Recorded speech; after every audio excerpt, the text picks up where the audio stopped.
Hi guys, welcome back with me again in the channel. On today's tutorial, I'm going to show you how you can remove the CapCut ending credit video forever from your CapCut projects.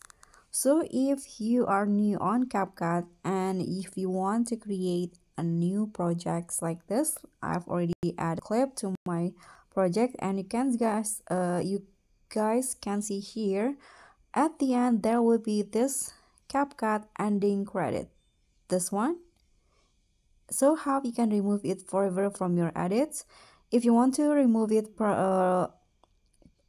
temporarily, you can just click on the ending video here and click on delete.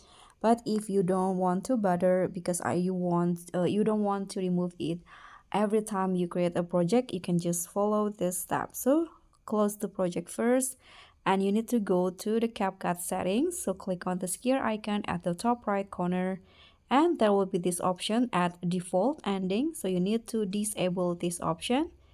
Click on this and click on discard.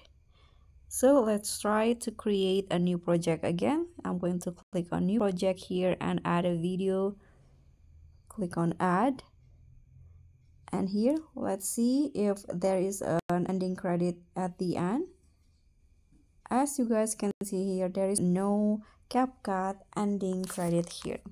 So that's all from me. Thank you so much for watching. Don't forget to like, comment, and subscribe. Also click on the thanks. Bye.